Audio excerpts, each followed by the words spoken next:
very warm welcome to you today. I have got the great honour of introducing to you Sommer Louise, who is a beautiful friend of mine. She's an incredible mindset coach. She's also an alignment and power coach. She's a keynote speaker. She's an author, and she just brings so much heart and energy and just warmth and huge amount of intuitive skill to all that she does. And so I've got the great pleasure of interviewing Sommer today and diving really into her genius around, particularly around how we are interpreting and how we bring our mindset to today's, global challenges that we're all facing. So a very warm welcome to you, Sommer. Thank you so much. It's so great. I love speaking to you anyway. So this is just, a cherry on top. Yay, me too. I always love my time with you. And I must admit, I met Sommer earlier this year, and I was at an event, and I just turned around from the registration desk and I just felt this woman's energy, and I just had to be in her presence. And so Sommer just attracted me to just have time with her. And we didn't know each other before that, but there was an instant connection, and I just love following those threads of connection. And so, yeah, here I am today, and I'd love to bring Sommer to you. So Sommer, I'd love to ask you a bit more about the way people might be thinking right now, and to dive into your genius around sort of just different mindsets that can really help make sense of what's going on, and can really help consolidate and galvanize people so they feel a bit more safe in their bodies, I guess. Yeah, absolutely. For me, the greatest thing that is an issue is not the virus as much as the way people are feeling about the virus. And certainly anyone who has ever used essential oils or anything like that knows that there is an emotional element to these things. And our emotions will actually dictate the behavior of the cells of our body. It will turn genetics or genes on and off, and that presents a genetic expression. And that means that our immune system will be firing or it won't, depending on what we're believing, what we're feeling, what we're allowing ourselves to buy into in the external world. So one thing I've been telling my clients a lot lately is it's almost like I see it like you just put an astronaut's hat on. And you just stay in your own lane. So at the moment, my inbox has been filled with other people's viewpoints and their idea of what is right and their conspiracy theories and all of that. And I'm not watching or looking at any of them. And I'm not being ignorant or naive. I'm fully aware that we have an issue and that we're in a pandemic. But for me, it's about staying in my own lane. And I'd love to encourage all of you to also consider staying in your own lane. What that means is you're tuning into yourself and you're asking yourself, well, what am I feeling? What is true for me? What would I need to feel right now to feel optimally healthy and to assist my body to have the best immune system I possibly can? What steps would I take?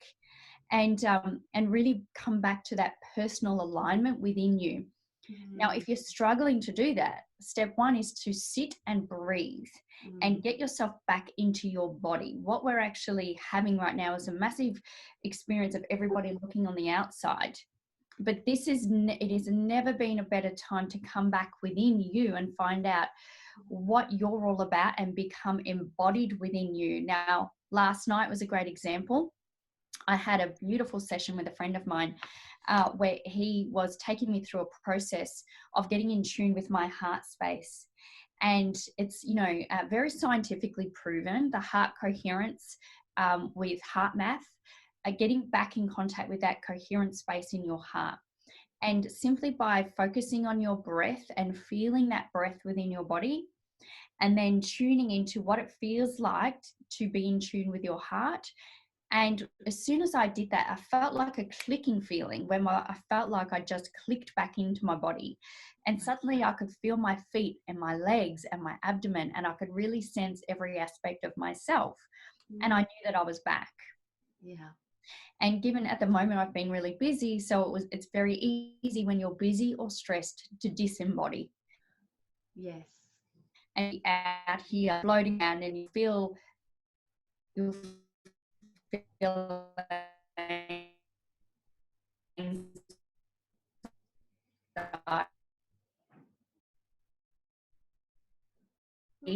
and get back into your heart space to re-embody yourself so that you can think clearly again.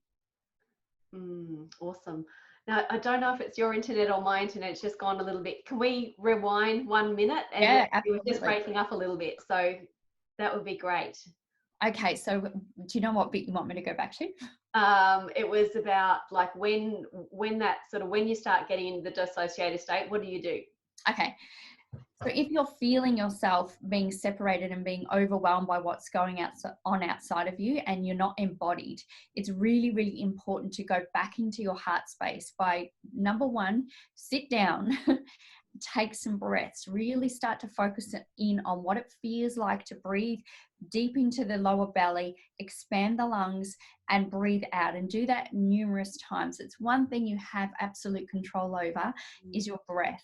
It's also the one thing that you can do to bring yourself back into your body and start to feel re-embodied. And as soon, you'll know the moment it happens. It feels like you click back in and you start to notice what it feels like from your toes and your legs and your abdomen right up to the top of your head. You can feel your own body again. It's super, super important to be able to do that so that you can think clearly again. Yeah.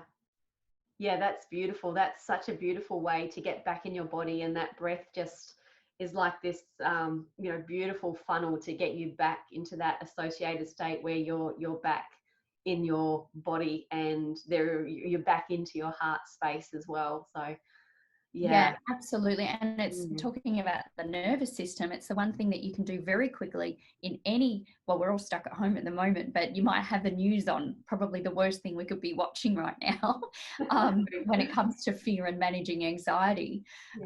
But, when those feelings are coming on, it's the one thing you can do immediately to change your state. Now, if you change your state, then you are able to have clear thinking, and that clear thinking is going to be able to give you power to have clear feeling, and you can make choices around what you choose to feel.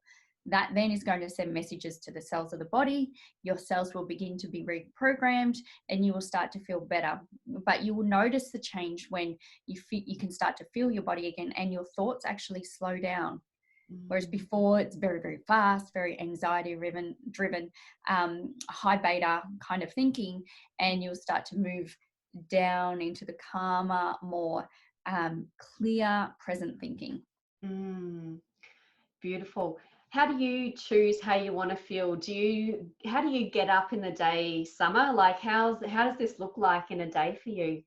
Well, actually, I've just started a new process, and it taps into a lot of what you're presenting to everybody as well.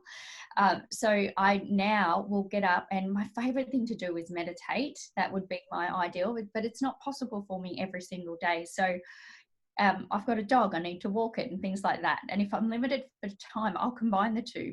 And I will put on a meditation as I'm walking, and I'll make the choice to walk from my heart space, not my head space. And I'm in a state of creation when I do that. I do slow down the walking. I don't need to be, going a million miles an hour like I used to years ago.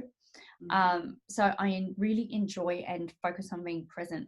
The other thing I've incorporated as well is Qigong, which you just mentioned. Qigong. We're going to talk a little bit more about that another time. Yeah. Great. So I did it years ago, but it's just come back into my field. So I've welcomed that in, and I've been practicing 20 minutes in the morning and a little bit less in the evening. And that's keeping me really centered and balanced, because I'm probably like a lot of your people as well. I'm hypersensitive energetically. I'm what they call an empath. And so I can feel the energies outside. So it's really important I do this work to keep myself balanced so I can serve my people as well. So that's how I set my daily intentions, is by getting myself centered first. And then I have my very, basic to-do lists. And so when I step into those, I'm calm by the time I get there. Yeah. Beautiful. And with, I know you're such a busy woman, you've got multiple businesses and you've got clients, and so you're doing a lot of juggling. Do you find the practices around the centering and the breath work and that they're like practices that support you through the day? And if you don't get that time, will your day feel and go a bit differently? My day not only feels different, but looks different. So I'll give you an example. When I do these practices, I don't know if I'll show people, I tick boxes. Boxes get ticked. When I don't do these practices, I find that things get messy and I'm easily distracted. Yeah. So one is productive, one is counterproductive. Mm. So if you think you don't have time to do these practices, then get ready to waste your day. Yeah. So you might give up your 20 minutes of Qigong or a walk outside or a meditation, but get ready to waste the next 8 hours with getting a whole lot not done, but feeling busy anyway. Yeah. Yeah, beautiful. I love that. I think it's just so important. Yeah, the day does get messy without a practice that's going to really center you and that. So yeah, thank you so much for sharing that. My pleasure. And I'm happy to give a freebie away if you like. I've got a tool that I use. Yes, that please. I share with my clients, and they love this. One in particular has taken it and run with it, and she's literally transformed her business in 2 weeks. Wow. As a result of this. So this is a simple process, but I promise you it's highly effective. Now, it's not my idea, but I was out gardening one day, and I love gardening, and I thought I'll just put this little book on. And it was a synopsis of a book. It was from a resource called Blink List, which I highly recommend. It's like short, like the best bits of high quality books. Yes. If you don't, we have so little time these days, you know, so much to do. So I will chow down on give me the best of it, rather than, you know, there are certain ones that I'll read the whole book. And this one book I chose that day was called The Pomodoro. Now, I don't know if anyone's heard of it, but the Pomodoro is a little Italian timer shaped like a tomato, and a Pomodoro is a tomato timer. So the process is simply this. After you've done your morning routine and you've got yourself centered and ready to go, you will simply take a timer. Now, I use my phone. I put a time limit on my phone. So you will take 20 minutes. That's it. No more than 20 minutes. And you'll set your timer for 20 minutes. You will, in that first 20 minutes, I recommend that you're sitting down and you're mapping out your day if you haven't already done it the night before, which is even better. But you're actually doing your planning for the first 20 minutes. Your timer will go off and you spend 5 minutes doing whatever you like. Have a cup of tea, coffee, herbal tea, play on Facebook, call a friend. But as soon as that 5 minutes goes off, you are back to round 2. Now you repeat this 4 times over. Now you'd be blown away at the amount you can get done in that time when you have complete core focus. Now, the guidelines around this is you switch off your social media, you switch off your emails, you switch off anything that distracts you, you close your office door or whatever else it is. You tell the kids that you cannot be disturbed for 20 minutes unless it's life or death or something bad, of course. But the whole point of this is it gives you manageable bite-sized chunks of time where you go, well, it's not 8 hours. I can wrap my head around 20 minutes and I know I get a break. Now, once you've done that 4 times over, now you can do 20 or 25 minutes if you like. But once that you've done it 4 rounds, you get a half an hour break and you can go have something to eat, sit outside, get some fresh air, get some vitamin D. So what it's doing is it's balancing your action or your masculine with your feminine, and you're resting.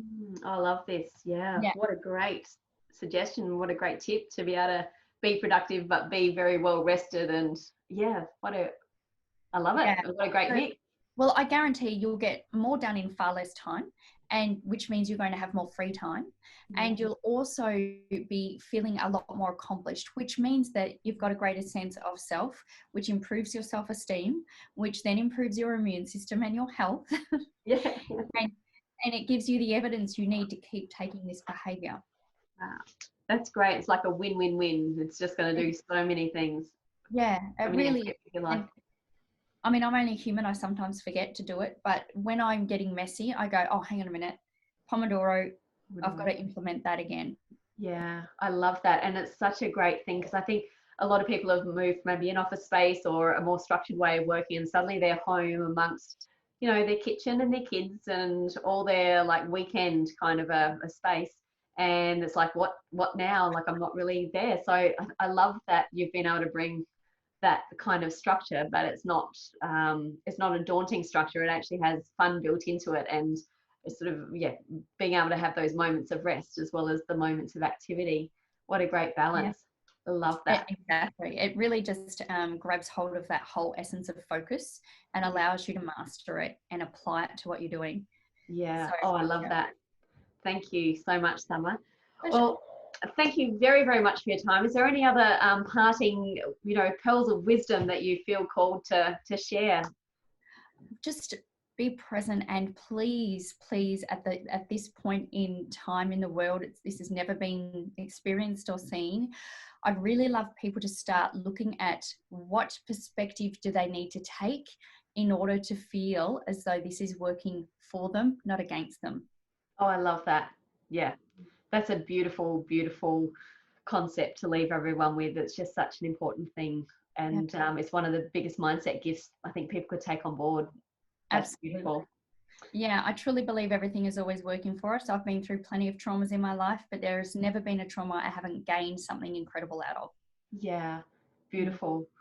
Well, thank you so much, Summer. I so appreciate having you here, and look forward to catching up with you again online, but even more so in person someday down the track. Thank you so Absolutely. much. My pleasure. Okay, we'll see you again very soon. Absolutely. Thanks, Summer.